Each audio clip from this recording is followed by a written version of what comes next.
The other day, Wortox, Don't Starve Together's first paid character DLC, got released in the form of a goat-like imp who inherited the powers of a Krampus.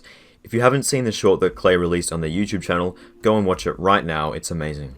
Anyway, Wortox's main attribute is that he collects souls from the fallen around him, friend or foe, and even if they died from natural causes or another creature. Wortox can do 3 things with these souls, each as powerful as the last. Firstly, he can eat 1 soul for 20 hunger and at the cost of 5 sanity. This is something that you will have to do often, as Wortox only gains half of the hunger from mortal foods.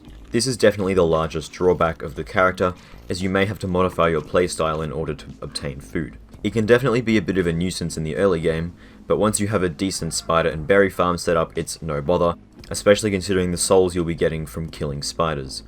Additionally, if you have a Wickerbottom on your team, food will still remain a non-issue for everyone on the server.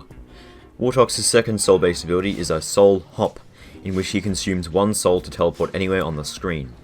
This ability isn't exactly a powerhouse, but it's incredibly fun. You basically have an infinite innate lazy explorer up your sleeves. It can also replace the lazy explorer for use in late game events, such as fighting the Fuel Weaver or teleporting across chasms, even during early exploration. The only downside to this ability is the fact that the Soul Hop prompt is constantly visible, meaning that if you accidentally right-click, you'll waste a soul. It would be a nice quality of life improvement to see a button or likewise to toggle Wortox in and out of the teleportation state. Wortox's third soul-centered ability is the most powerful. Dropping a soul on the ground will heal all nearby teammates for a massive 20 health. That's right. What makes this even more busted is the fact that nearly anything with health drops souls, with the notable exceptions of Clockworks, WX78, and Shadow Creatures. Additionally, if Wortox has a stack of 20 souls and picks up another, he will drop around half of them on the ground, activating their healing effect. Time is well in a boss fight and you can heal around 200 health to everyone around you. But anyway, you know what does have health? Butterflies.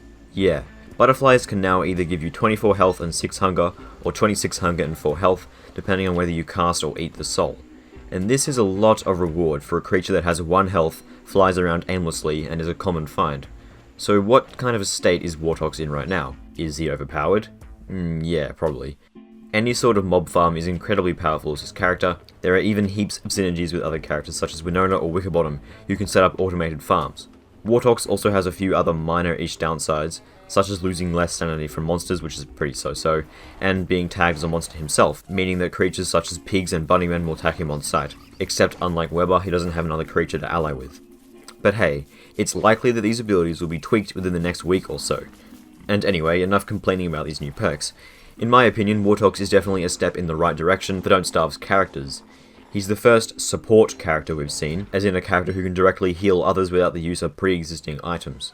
He definitely belongs in a multiplayer setting, but is still potent on his own, which is definitely a huge positive. The overall design of the character is great, as it's a downside-upside combo which actually somewhat enforces a playstyle, i.e. the fact that you have to at least partially rely on souls in order to sustain yourself, at least until the late game. It's just the fact that souls are so easy to get that kind of ruins this currently. Wortox's design from a visual and lore standpoint is already making him a favourite amongst fans.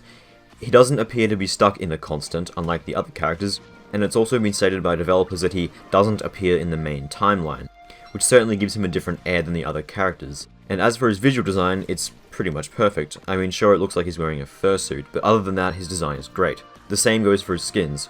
All of them present a unique palette while still representing the original character, and the uncorrupted skin is just so goddamn cute. But all good things come with a price, as does Wortox. For $7 American you can nab yourself the Wortox chest, which comes with the character and his survivor skin.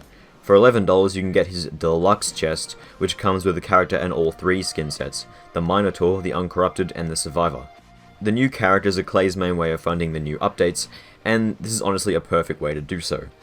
New characters are great, and if all of them are as unique as Wortox, I know that I myself will be getting my hands on all of them. The only issue here is that the characters may split the player base very slightly, although $7 is hardly budget bursting. At any rate, it's more interesting than more skins, which a lot of people are probably at least a bit sick of. Anyway, that's pretty much it for this video. Thanks for watching, and as always, be sure to drop a like, see you next time.